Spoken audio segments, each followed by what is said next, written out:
welcome to the Rockefeller Institute. My name is Tom Gaze. I'm director of the Institute. And I'm very happy that you all made it through the snow and the sleet, etc. And not so much sleet today, but snow. And come to this wonderful forum. There are two Nobel Prizes for dealing with social or collective problems. One for peace, and one for economics. One addresses the ending or preventing war. One deals with depression and poverty. But I always thought we needed a new category, maybe a Nobel Prize for solving seemingly intractable problems you notice when you're not getting shot at or worrying about your next meal. And one of those prizes should go to whoever figures out how to get local property tax policies right. Local governments, as many of you know, face a kind of tyranny of arithmetic as they try to reconcile revenues, expenditures, residents' capacity to pay, and local needs, all the while when they don't really have much control over many of the variables that factor in these equations, such as state and federal aid, healthcare costs, education needs, and natural disasters. Governor Cuomo's property tax cap measure is thus a kind of grand experiment in constraining what happens within this complicated system. And it's all played out in a state of nearly 4,000 local taxing jurisdictions. And I hope this is just the first of a series of forums on how these caps actually work out in practice over the next several years. Well, we have a great set of speakers to get this series started, but they will be introduced by our moderator. I'll introduce your moderator myself. Bob Ward is Deputy Director of the Institute and Director of our Fiscal Studies. His recent work includes studies of state gambling, governors' roles and powers in the budget process, state fiscal sustainability, economic conditions in New York State, including the manufacturing sector, and states' capacities to forecast revenues. He's author of New York State Government, which we've issued twice, and he has advised New York governors and other state officials on fiscal and economic matters, including analyses for a previous governor's Commission on Property Tax Relief. He's advised federal officials, including his testimony recently on state and fiscal trends and the federal role for the Judiciary Committee of the U.S. House of Representatives in 2010. But before I turn things over to Bob, I also want to make a couple of advertisements. For those who can't get enough information about property taxes, I should note that Jim Follain's paper will go up on our web tomorrow. We're delighted with it. Jim draws on an extraordinary set of data, and we hope that continues as well. Also, fairly soon, we're going to release the first of a series of at least we hope, a series of quarterly reports on the national picture with respect to property taxes. Lucy Gadayan will be the primary author of those reports, and I expect those to come out probably sometime this month. And finally, for those who want to change in topics, I should note that our next conference is next week, Tuesday, March 6th at 8 a.m. Well, actually, people will start speaking at 9 a.m.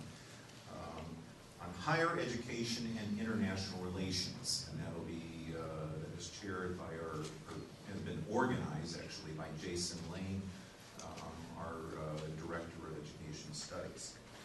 In the meantime, please, everybody, power down anything that's going to go beep, any cell phones, pagers, whatever. And when we do get around to question and answers, please identify yourself and speak into the mic. Thank you very much. Bob.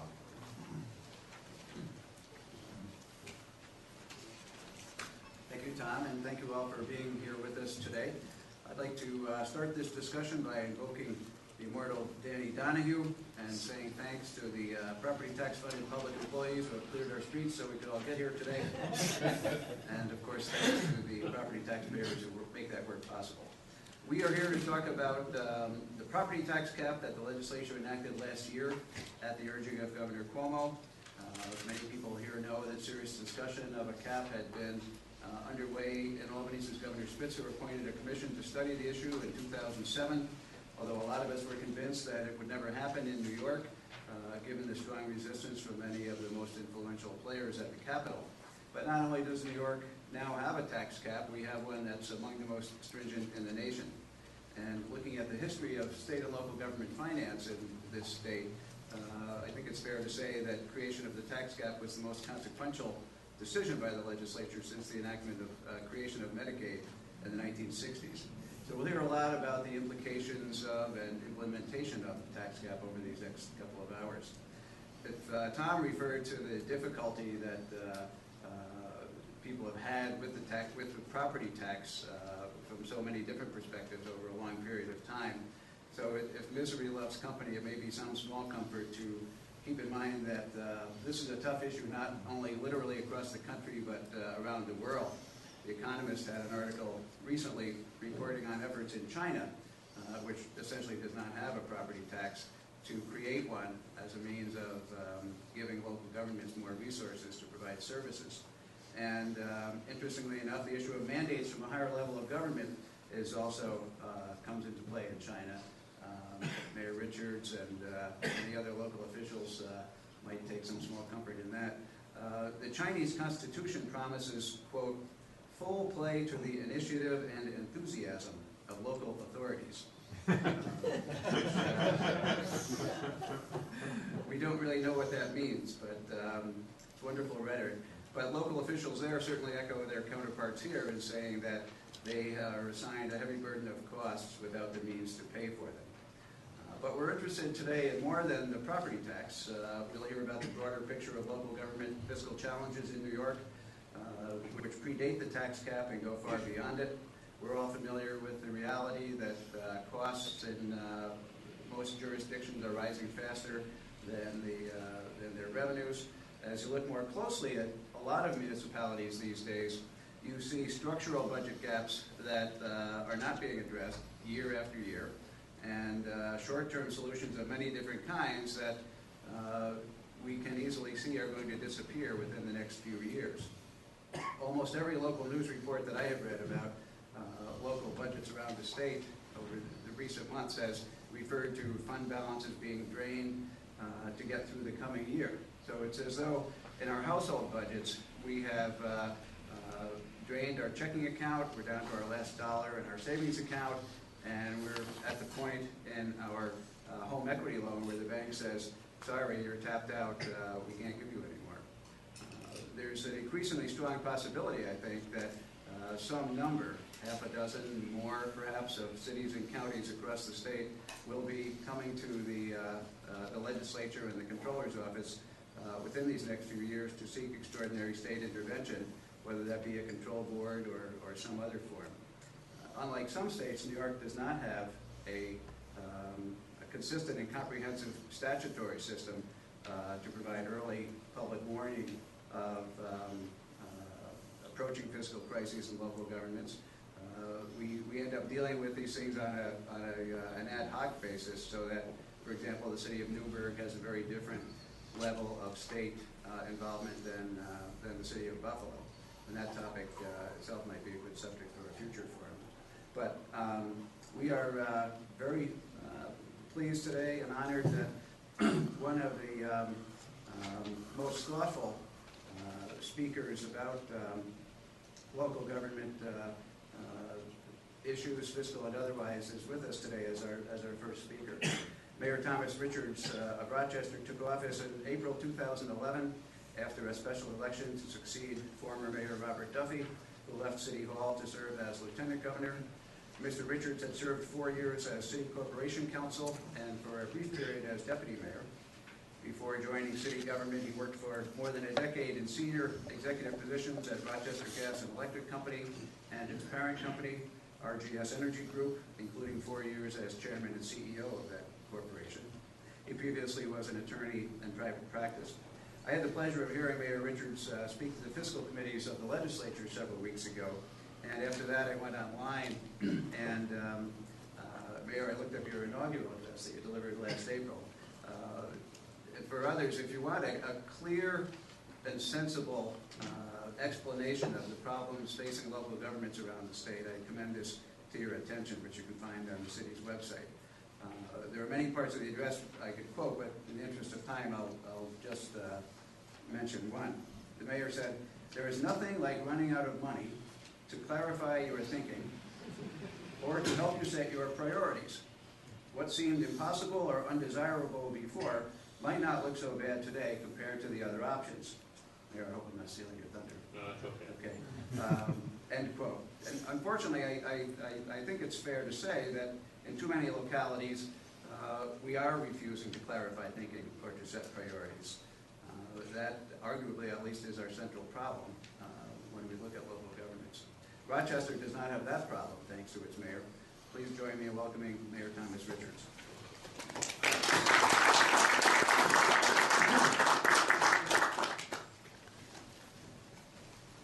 Thank you very much, Bob, and I appreciate your accommodating me.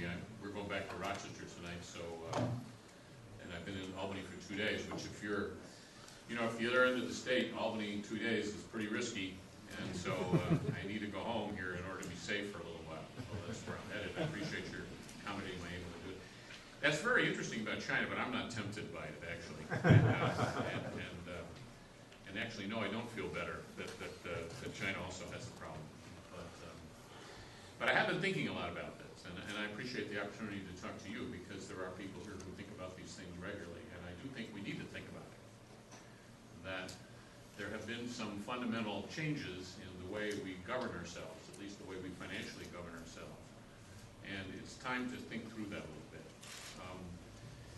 And it's time to think through it in a way that the solutions we come up with are not patches that tend to deal with what we think is just a short-term problem. So that's a little bit what I'm going to discuss today. You know, I've lived in Rochester all my life, really almost all my life, certainly all my professional life, and I've had a chance to see it in many of its iterations. Professionally, I started as a lawyer in what was then Nixon Hargrave, now Nixon Peabody, the largest law firm in the city, and we represented Eastman Kodak and Roche and Lum and Kodak and Xerox and the phone company and the gas company. We were kind of typical of what Rochester was like. And there were 60,000 people that worked for Eastman Kodak when I came back to work in the law firm. After I was in the law firm for about 20 years, part of that time as the managing partner of it, and it expanded rapidly into other cities during that time. I went to RGD, then RGS, and wound up as its CEO, and that's a utility company. And one of the things a utility company is a very good barometer of the economics of the community because, you know, the load, the electric load, goes up and down as the demand in the community goes up and down. And so you really get you're an early indicator of what's going on. And you're also geographically constrained. So you rise and fall with that area. And so you are very much a product of that set of circumstances. So I had some time to think about that. And then after I went into public service as the lawyer, of course, I came to Rochester City and began to think about it in the same sort of way. And now as the mayor, somewhat responsible for it. So I've come to some conclusions I'd like to share with you. And I have a few less solutions than I have conclusions, but I have a few of those as well. And I do fear that Rochester and other upstate cities are approaching a point where they're going to fail financially. Eventually what that means is we'll go into some form of financial control board. Buffalo has been in a financial control board for now 6 years and doesn't seem to be able to figure out how to get out of it. But really that's not what I'm afraid of. What I'm afraid of is before you get to financial failure, before you actually run out of money and go into some form of receivership, you do a lot of damage to the sort of cultural and social environment in which you are operating. After all, the purpose of the city and of any municipality is not to make money. It is to provide services in a fiscally responsible fashion. You know, I get at the end of the year and I'm at zero, that's okay. It wasn't okay at RG&E, and it certainly wasn't okay in the law firm, but it's okay in the city if I have delivered the services that are important for life and enjoyment in that city. And so what goes first, then, is that cultural amenities, those things that make people want to live in urban areas. And if you wait until the city is in financial extremis, you've already done that damage. And so we need to think about this in an anticipatory way.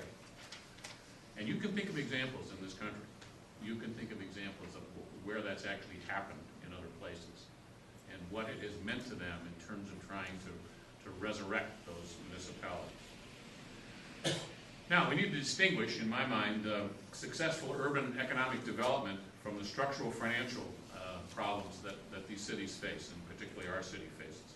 Both are important, both are essential for the long-term health, but they are, at least in this day and age, largely independent of each other. Successful economic development is essential to the well-being of the community, but it will not solve any longer the structural financial challenge that the city is presented with. We can have this anomaly with a successful regional economy, and all of these economies are regional in some fashion, and an unsuccessful city right in the middle of it. The challenge that causes this, in my mind, is a combination of the financial structure in which New York City or the upstate cities are trapped, and the concentration of poverty and the demands that brings on the cities in that trap. Now, one part of the trap is our limited ability to raise revenue. The only tax that we control is the real property tax, and it has become inadequate and regressive. It maybe always was, but it is certainly that today. I'll give you an example in our particular city. We raise about $167 million, something of that nature, in real estate property tax today. We're required by law to give $119 million of that to the school district. And that's about 70% of our real estate, or 60% of our real estate base. That leaves 30%, $47 million left for everything else we do. Our pension bill this year is about $33 million. It'll be 50-something next year and 60-something the next year. By next year, we will have no real estate property tax left between pension and the mandated MOE. Now, we have other sources, obviously, or we'd be long gone by now, because we do get some sales tax, we do get some other sources. But my point here is that real estate property tax are, in the future, in my mind, is not the way to try to finance these cities. We are banging on an empty drum. It worked great 150 years ago or 100 years ago when these cities were different than they are now. We would have had a balance of industrial and commercial and residential base. Residential base used all the services. The industrial base provided all the revenue. If Kodak tears down a building that had $25 million worth of value on our rolls, it takes me $50 million worth of residential property to make it up. We've had a fundamental change in our city, and therefore we need to change the way we finance the city. And economic development, as important as it is not going to fix that problem. There are two separate problems, and they need to be worked with separately. The tax cap that you've heard about, I'm committed to living within it. And I mean the real tax cap. I mean 2%, not 2% with all these holes that are in the middle of it. And the reason I do that is not because I passed a law, but because that's realistic for my community. The average income for my community is $30,000 a year. We've been living within the tax cap for as long as I can remember. We haven't been raising taxes more than 2%, and we shouldn't, because that's the base we've got. 2% raises $3.2 million.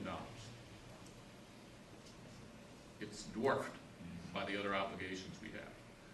So what you're doing there is, again, that's what I mean about banging on an empty drum. We're trying to force this solution with a tool that isn't going to work. And I think that's something that we need to get in our head and start thinking about doing different. This year, we're faced with about a $40 million deficit. We couldn't tax our way out of that if we wanted to. We have about $29 million left of taxing capacity. And even that's true, even though in Rochester, for the decade of the 90s and the early 2000s, our tax base was going down. We've managed to turn that around. And so in the last 6 years, the tax base has actually been going up. That's a very positive thing in terms of reflection of the confidence in the city, the capacity of the city to attract people and attract investment. But it is not going to solve the city's financial problem. And if I try to solve it with that problem, I'm going to discourage the very, very prosperity that I'm trying to encourage. Another part of that financial trap is the rapidly escalating costs. And you people are in Albany, you've heard people complain. We've been coming to Albany complaining about it for a long time. Principal among those costs are two. One of them is pensions, and one of them is medical insurance. Our pension costs are projected to increase this year by $24 million. They're going to go to $54 million the next year and $64 million the year after that. The same is true in the same time frame. Our cost for medical insurance is going to go up almost the same amount, to about $60 to $70 million. So there we are with $140 million out of a budget of approximately $470 million. We can't pay it. We can't pay it. Mathematically, we can pay it, but we can't pay it and run a city. We can't pay it and be true to the reasons that we exist, which is to provide, an urban environment in which people can thrive. And we're not going to get the solution through the property tax, as I said before. Now, we are a city that, and one of the reasons we're in somewhat better shape than other upstate cities, is we're a city that has been conservatively managed for quite a while, and I don't get much credit for that. That's something that I'm lucky enough to inherit. We have reserves still. Syracuse has none. We've been managed conservatively in the sense we've cut our workforce since the 70s. We now have 35% fewer employees, lost almost half of our employment base. Now, we've also lost population, so there's some rational adjustment there. And including in the last decade, we've taken another 12% of our employment base out. And we made some significant changes in that period that have reflected the change in our population and our demographics and our needs. So actually, the police force has actually gone up during that period of time, has actually increased. Public safety positions today represent about 70% of our total workforce headcount. Firemen, police, 911. In the first budget that I had to do as a mayor, I was forced to consider layoffs of police officers and firefighters. We've been laying off other people for a long time, but in that budget, we got to the point where they too have to participate in this. Through an early retirement program and some other things, we were able to shrink the ranks enough so we didn't have to do that, although there were layoffs in other areas of the city. And the police and fire unions in Rochester are beginning to understand the problem here, I think. And in the contract we negotiated with them last year, they accepted a 1% increase for 2 years in a row. I give them credit for that. Because these are people who can force you into arbitration if they want to. And the pattern, certainly with respect to their existence here, has been 3 or 4 times that. So there is some recognition there that they have got part of the whole here and they've got to participate in it. And that's tough for a union leader. It's tough for someone to make those judgments. We've reduced spending in the last 3 budgets, and we've captured more than 10%, or almost $42 million in efficiency in the last 10 years. And we've had to one of the ways we've survived is we've shifted a lot of our financing to the charge for services. So we charge independently for rubbish collection and plowing the streets and some things like that. So we move some things off the general balance sheet. But in the long term, you can't charge for those services any more than they cost. So you're not in a position to balance your general budget deficit by charging more for rubbish collection. So they have their limits, even though they have helped with respect to the balance in some sense. The other issue that's happening here is that this is all occurring in a city that includes a significant concentration of poverty. We have one of the worst concentrations of poverty in the entire country. We're in the top 10 in many respects. It's not something I'm particularly proud of.